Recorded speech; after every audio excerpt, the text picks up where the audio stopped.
You know who it is and what it does.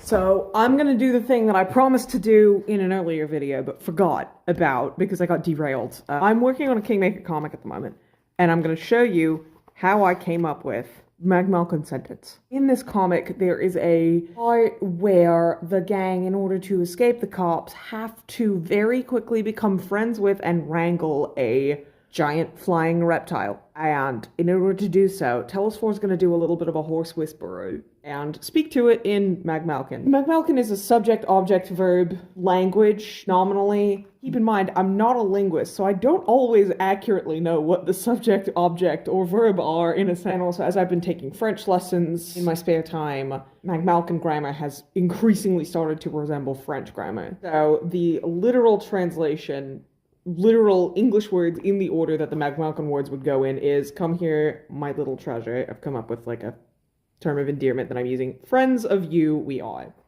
Bit Yoda, but you know, that's how you get it. And then I have translated that. And then from there, I get my syntax, my actual words. Not syntax. What would you call it? Vocabulary. That's the one. The first part was the syntax. This is the vocabulary. And I flipped through my little book, see if I've written anything down beforehand that could be used in the sentence, like a word that I've already come up with before. And I use those where I can. And when the gaps occur and I need to come up with new words, I either see what existing words I could smash together to create a new one, or I go to either Omniglot or Google Translate, and I pull words with similar meanings from a mix of Irish, Icelandic, and Ancient Greek. And I'll just, like, you know, fuck around with the syllables until it sounds like real words that someone would be able to say. I have to consider how a person would read them, because this is an audio drama, and I don't want my actors to kill me. So in the end, what we end up with is Coda la any fiar story Cory.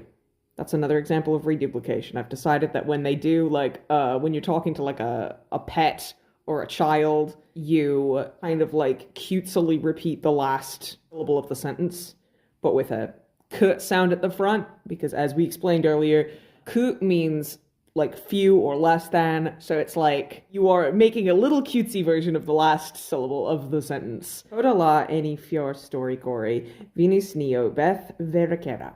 And that is how you talk down a rampaging dragon in Magmalkin.